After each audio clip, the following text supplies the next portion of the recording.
In this video, we are going to learn and talk about the acid rain. Firstly, we will see the short introduction of acid rain. Then we try to understand the meaning and definitions of acid rain. And then we see the causes and effects of acid rain. And at last, we see the preventions and solutions for the acid rain. So these are the topic we will cover in this video. So before we start, please subscribe to the channel, and also if you like the video, share it with your friends. So now let's begin the video.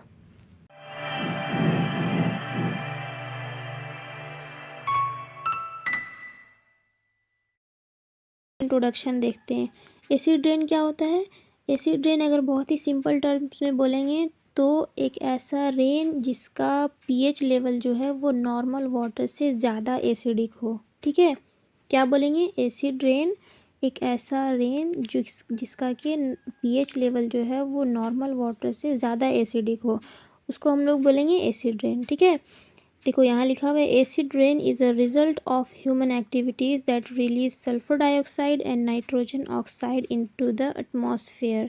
These gases react with water, oxygen and other chemicals to form sulfuric acid and nitric acid, which then fall to the ground as acid rain.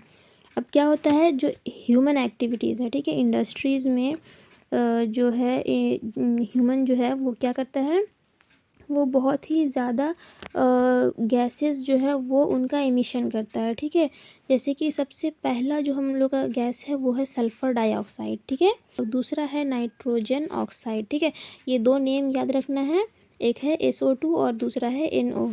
ठीक है, ये क्या होते हैं, ये atmosphere में release होते हैं ह्यूमन एक्टिविटीज़ की वजह से, यानी कि इंडस्ट्रीज़ में जितने भी एक्टिविटीज़ होते हैं उनसे ये दो गैसेस जो हैं वो एटमॉस्फेयर में रिलीज़ होते हैं। अब देखो गैसेस तो बहुत सारे रिलीज़ होते हैं, लेकिन एसिड रेन का जो सबसे मेन कॉज है वो ये दो गैसेस हैं। ठीक है, अब जब ये एटमॉस्फेयर में रिलीज़ हुए ना, तो वो क्या होता है, वो जब ऊपर जाते हैं इवोपरेशन की वजह से उठ करके इस तरीके से जो देखो ऊपर जा रहे हैं। ठीक है, तो वहाँ पे जब क्लाउड फॉर्मेशन होता है ना, तो वो वाटर और ऑक्सीजन के साथ कंबाइन हो जाते हैं और भी अलग अलग केमिकल्स के साथ, और क्या बनाते हैं, सल्फ्यूरिक एसिड बनाते हैं और नाइट्रिक एसिड बनाते हैं। ठीक है, ये दो जो है केमिकल्स एसिड जो है वो बनते हैं, और जब ये वाटर के साथ मिल करके, ठीक है, रेन के फॉर्म में जब ग्राउंड पे फॉल होते हैं ना, तो उसको हम लोग बोलते हैं एसिड रेन। क्लियर है, बहुत ही सिंपल था। ठीक है, जो सल्फ़र डाइऑक्साइड था और जो नाइट्रोजन डाइऑक्साइड था, वो दोनों इंडस्ट्रीज़ में से या फिर व्हीकल्स में से अभी हम लोग आगे देखेंगे। ठीक है, तो वहाँ से जो है वो सब एटमॉस्फेयर में जो है वो रिलीज़ हो जाते हैं, और फिर वो ऑक्सीजन और वाटर के साथ कंबाइन होकर के सल्फ्यूरिक एसिड और नाइट्रिक एसिड बनाते हैं। ठीक है, अब जब ये दोनों एसिडिक जो है एसिड जो है ये दोनों वाटर के साथ कंबाइन होकर के जब नीचे आते हैं ना, तो ऐसे एसिडिक वाटर को हम लोग बोलेंगे एसिड रेन। ठीक है, ऐसे रेन को हम लोग बोलेंगे एसिड रेन। क्लियर है, अब हम देखते हैं एक मीनिंग और डेफिनेशन एसिड रेन का छोटा सा। ठीक है, देखो डेफिनेशन में क्या लिखा हुआ है, acid rain is a type of precipitation that is unnaturally acidic causing harm to the environment. यानी कि एक ऐसा प्रेसिपिटेशन जो कि जिसका नेचर क्या हो, एसिडिक हो, वो क्या है, एसिड रेन है। सिंपल है। अब है इसका फॉर्मेशन। देखो फॉर्मेशन कैसे होता है एसिड रेन का, तो सबसे पहला हम लोगों ने बात किया सल्फ़र डाइऑक्साइड। ठीक है, और दूसरा है नाइट्रोजन ऑक्साइड। ये दोनों गैस हवा में रिलीज़ होते हैं। ठीक है, तो ये जब हवा में रिलीज़ होते हैं ना, देखो SO2 और NO, ये दोनों यहाँ देखो ऑक्सीजन और H2O यानी कि वाटर के साथ रिएक्ट कर रहा है। ठीक है, और फिर यहाँ पे जो है नाइट्रोजन ऑक्साइड वो भी ऑक्सीजन और H2O के साथ जो है वो रिएक्ट कर रहा है। तो क्या बन रहा है यहाँ पे, सल्फ्यूरिक एसिड और नाइट्रिक एसिड। ठीक है, ये जो है रिएक्शन, इसको याद रख लेना है। इसको एसिड रेन में अगर आप लोग इस्तेमाल करोगे ना अपने आंसर में, तो बहुत ही अच्छा इम्प्रेशन बैठेगा। ठीक है, क्या करना है, जो सल्फ़र डाइऑक्साइड है उसको ऑक्सीजन और H2O से रिएक्शन कराना है, और क्या बनाना है, सल्फ्यूरिक एसिड बनाना है। ठीक है, इसी तरीके से नाइट्रोजन ऑक्साइड का भी ऑक्सीजन और H2O के साथ रिएक्शन करा करके नाइट्रिक एसिड बनाना है। ठीक है, सिंपल है।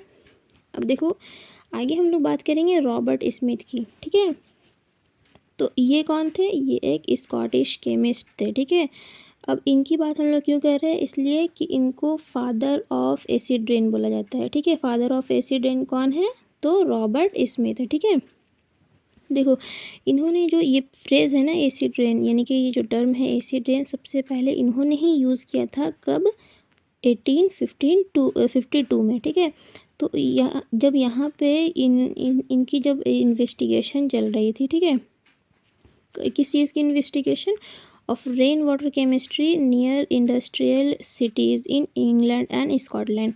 ठीक है, ये जगह याद रखना है, इंग्लैंड और स्कॉटलैंड में जब इनका इन्वेस्टिगेशन चल रहा था रेन वाटर केमिस्ट्री का, तो उन्होंने सबसे पहले, he was the first person to point out the relationship between atmospheric pollution and acid rain during his investigation। तो सबसे पहले जो एटमॉस्फेरिक पोल्यूशन होता है ना, देखो यहाँ लिखा हुआ है, 1 सेकेंड, देखो यहाँ लिखा हुआ है ना एटमॉस्फेरिक पोल्यूशन, तो इनमें और जो एसिड रेन है इन दोनों के बीच में रिलेशनशिप होता है, सबसे पहले कि इन्होंने बताया था रॉबर्ट स्मिथ ने, इसलिए इनको फादर ऑफ एसिड रेन बोलते हैं। क्लियर है, ये एक छोटा सा फैक्ट था, इसको हम लोग बोल दिए। ठीक है, पढ़ लिए। अब देखो इसका कॉजेज़ के बारे में पढ़ते हैं। ठीक है, एसिड रेन के क्या क्या कॉजेज़ होते हैं, यानी कि कौन कौन से ऐसे रीज़न होते हैं जिनकी वजह से एसिड रेन होता है। तो सबसे पहला है हमारा फॉसिल फ्यूल कंबस्टन। ठीक है, यानी कि जो इंडस्ट्री, अब देखो इसको दोनों को साथ में पढ़ते हैं, एक तो है फॉसिल फ्यूल कंबस्टन और दूसरा है हमारा इंडस्ट्रियल इमिशन। ठीक है, देखो इंडस्ट्रीज़ में ऐसे जो बड़े बड़े प्लांट्स होते हैं ना, तो यहाँ पे क्या होता है, ये जो दो गैसेस हैं, सबसे पहला हमारा है एक तो सल्फ़र डाइऑक्साइड और दूसरा है नाइट्रोजन ऑक्साइड। ये दोनों बहुत ही ह्यूज अमाउंट में प्रोड्यूस होते हैं। ठीक है, इस तरीके से जैसे आप देख सकते हो यहाँ पे, तो ये एटमॉस्फेयर में रिलीज़ होते हैं।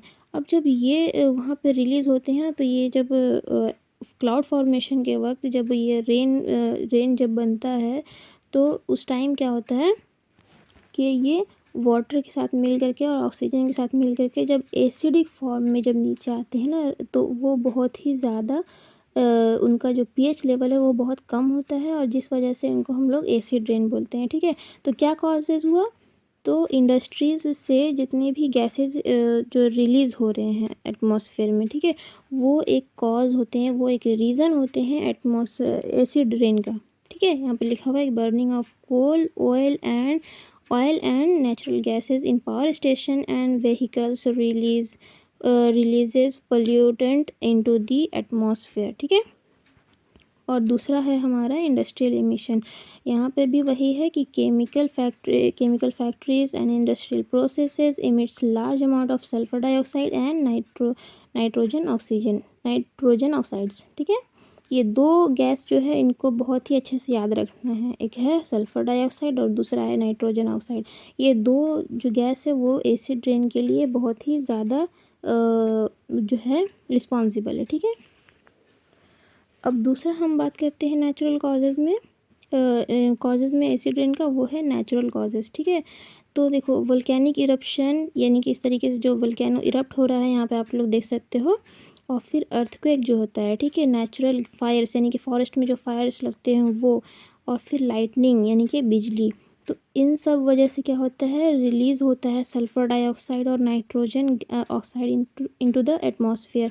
ठीक है, तो ये भी एक जो नेचुरल कॉज में आता है, जैसे कि बहुत सारे नेचुरल जितने भी कैलेमिटीज़ होते हैं ना, तो वो जो है एसिड रेन का रीज़न होते हैं, इसलिए कि उनमें से भी जो है ये दो गैसेस रिलीज़ होते हैं कहीं ना कहीं, और वो भी एटमॉस्फेयर में जब पूरे जब रिलीज़ हो जाते हैं, तो वो भी वाटर और जो है ऑक्सीजन और अदर केमिकल से जो है रिएक्शन करके और फिर एसिड रेन का फॉर्मेशन करते हैं। क्लियर है, अब देखो हम लोग दूसरा बात करते हैं मोटर व्हीकल्स, ठीक है।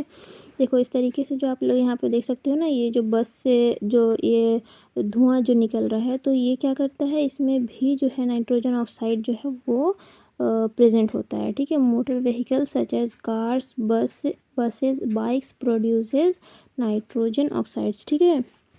जितने भी कार्स होते हैं, जितने भी बाइक्स होते हैं, उनके पीछे से जो धुआं निकलता है ना, तो वो भी जो है नाइट्रोजन ऑक्साइड प्रोड्यूस करता है, और वो भी एसिड रेन का एक कॉज है, ठीक है। तो 4 हम लोग बात किए। सबसे पहला हमारा था fossil fuel combustion, industrial emission, then उसके बाद हमने बात की नेचुरल कॉजेज़ की, और फिर मोटर व्हीकल्स। क्लियर है कॉजेज़। अब हम बात करते हैं इसके इफ़ेक्ट्स की, ठीक है। एसिड रेन का क्या क्या इफेक्ट होता है। तो सबसे पहला हम लोग देखेंगे एक्वेटिक एनिमल्स पे, ठीक है। यानी कि पानी में रहने वाले जो जानवर हैं उन पे क्या असर होता है एसिड रेन का।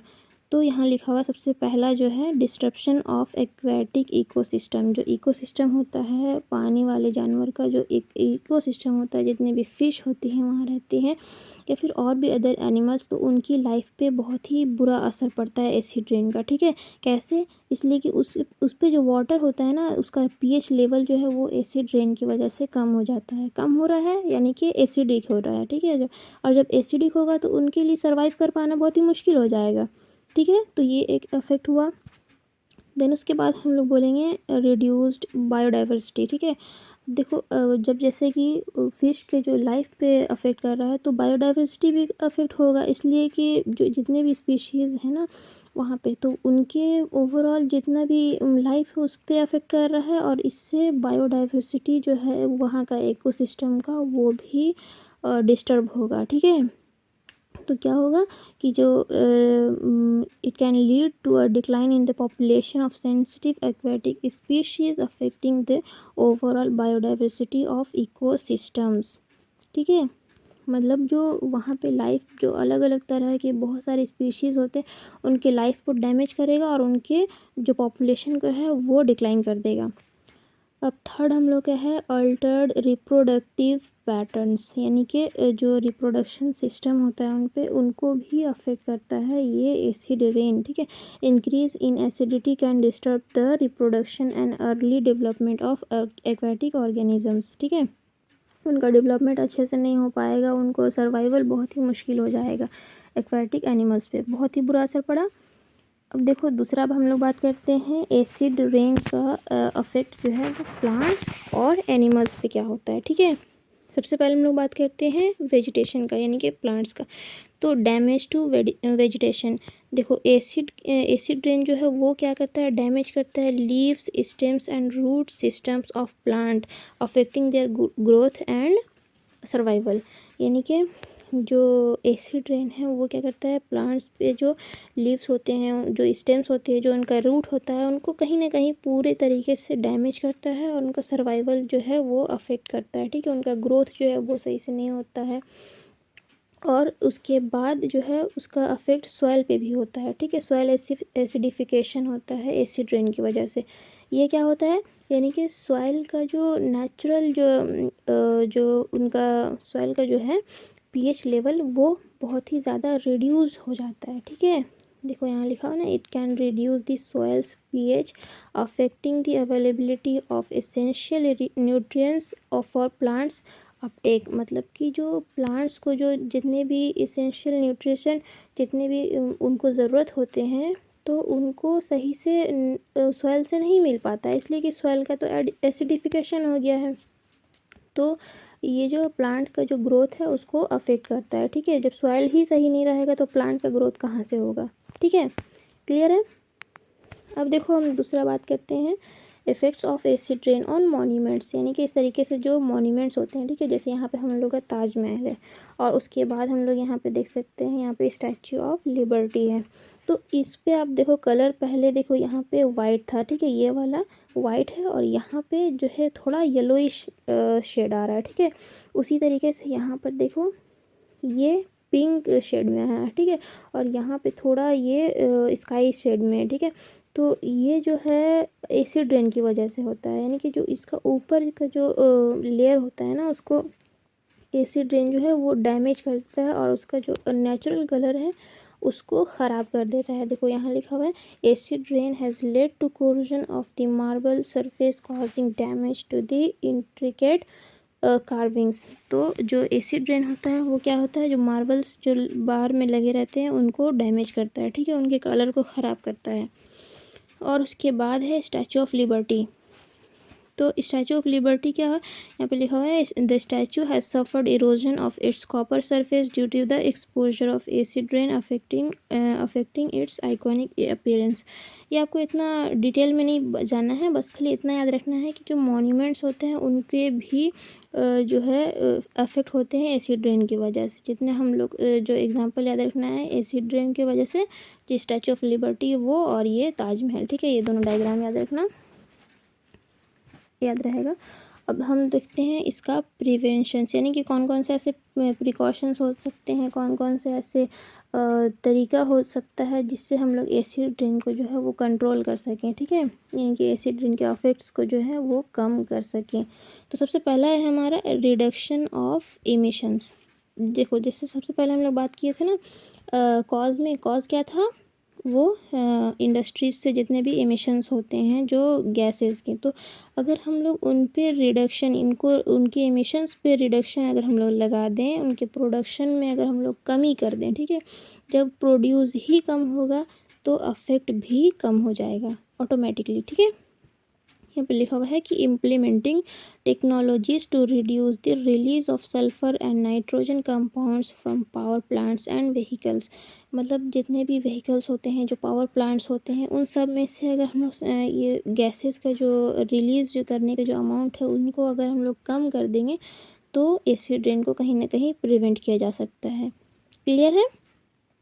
अब देखो दूसरा है use of clean energy sources, यानी कि जो इतने जो जहरीले जो केमिकल्स होते हैं जो इफ़ेक्ट करते हैं हमारे इन्वायरमेंट में, हमारे बायोडाइवर्सिटी को, हमारे एक्वाटिक लाइफ को जो डैमेज कर रहे हैं, प्लांट्स और एनिमल्स पे जो अफेक्ट कर रहे हैं, तो उनको अगर हम लोग बचाना चाहते हैं तो हम लोगों को क्या करना होगा, रीन्यूएबल एनर्जी सोर्सेज को सच एज विंड या फिर सोलर पावर को यूज़ करना होगा, ठीक है। जैसे कि एक दूसरा है हाइड्रो इलेक्ट्रिक पावर। तो इन सब को अगर ये जो है रीन्यूएबल सोर्स है, ठीक है, ये क्लीन सोर्स है, क्लीन सोर्स ऑफ एनर्जी, तो इनको अगर हम लोग इस्तेमाल करेंगे तो क्या होगा, इतने जहरीले जो सल्फ़र डाइऑक्साइड है और नाइट्रोजन डाइऑक्साइड, ये गैसेस का इमिशन नहीं होगा, ठीक है। तो ये क्या होगा, ये भी एसिड रेन को कंट्रोल करने का एक अच्छा ऑप्शन हो सकता है, ठीक है। अब दूसरा है इंटरनेशनल कोऑपरेशन, यानी कि एक दूसरे के साथ कोलैबोरेट करना, ऐसे ऐसे रूल्स और रेगुलेशन या फिर ट्रीटीज़ जो है उनको लाना, उनको इम्प्लीमेंट करना कि जो है वो पोल्यूशन को कलेक्टिवली जो है रोक सकें, यानी कि लोगों में अवेयरनेस फैलाना, एक दूसरे को बताना कि एसिड रेन जो है वो कितना हार्मफुल है हमारे इन्वायरमेंट के लिए, कितना जो है बायोडाइवर्सिटी को वो अफेक्ट करता है, एक बैड इफेक्ट डालता है, ठीक है, जितने भी एनिमल्स और प्लांट्स की लाइफ है उनको कहीं ना कहीं ह्यूमन को भी ये डिस्टर्ब करता है, ठीक है। जो अगर ज़्यादा से ज़्यादा इस तरीके से अगर होगा तो ह्यूमन के रेस्पिरेटरी सिस्टम जो है वो भी डैमेज होता है, ठीक है। इन जहरीले गैसों को अगर जब लंग्स पे जाएगा तो वो कहीं ना कहीं इफ़ेक्ट करता है। तो उन सब को जितना भी है हम लोग अगर अवेयर करेंगे एक दूसरे को, जब बताएंगे एक दूसरे को इसके बारे में ज़्यादा से ज़्यादा, तो क्या होगा कि जो एसिड रेन है उसका एमिशन कम होगा, और जो है गवर्नमेंट को रूल्स और रेगुलेशन भी ऐसे अगर हम लोग फॉलो करें, अगर गवर्नमेंट फॉलो करे तो उससे भी बहुत हद तक जो एसिड रेन को वो ख़त्म किया जा सकता है, ठीक है। और उसका बहुत ही अच्छा अफेक्ट पड़ेगा हमारे इन्वायरमेंट में, और जितने भी हम लोग हमारे जो हिस्टोरिकल जो मॉन्यूमेंट्स हैं वो भी डैमेज नहीं होंगे, जितने लाइफ्स हैं वो भी डैमेज नहीं होंगे।